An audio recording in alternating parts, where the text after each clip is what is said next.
A chance to escape Murdoch'sembrace. In 2009, I attended the wedding of this international chief executive, Rebecca Brooks. The ceremony took place by a lake at a country estate.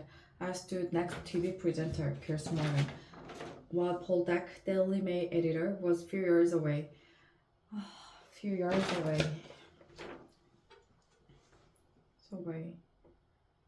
Few yards away. Rupert Murdoch was closer to the action. David Cameron hung back up the slope. Gordon Brown, then Prime Minister, arrived late with all eyes turning to him as he walked down to the lake.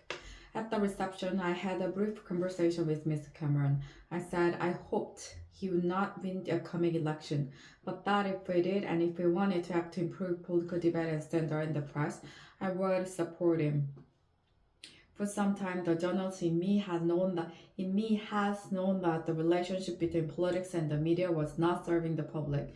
But it was my first-hand experience of this developing culture of abuse and negativity that convinced me Britain's press and 24-hour news were making it more difficult for elected leaders to govern.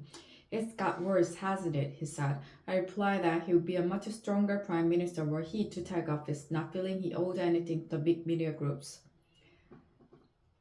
At that point, Mr. Murdoch joined us and we changed the subject. Perhaps we should not have done so. That we did, however, illustrated something of the dishonesty at the heart of our essentially political and commercial relationships. It is not easy to do what Ed Miliband, Labour leader, did last week, make himself an enemy of some of the media's most powerful forces.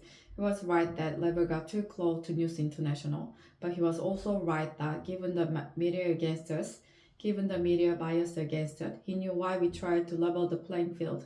In my own defense, and as my diary shows, I argued for some years with Tony Blair that we needed to act on the culture of our media.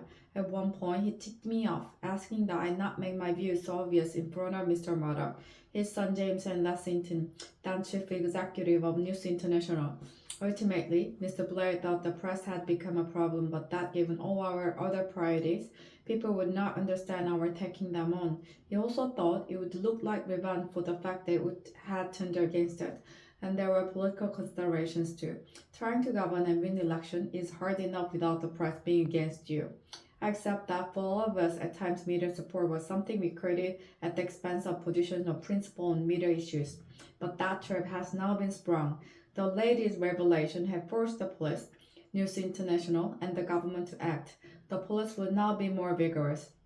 News International will continue with their kamikaze crisis management, which one day will be studied as a textbook case of how not to do it.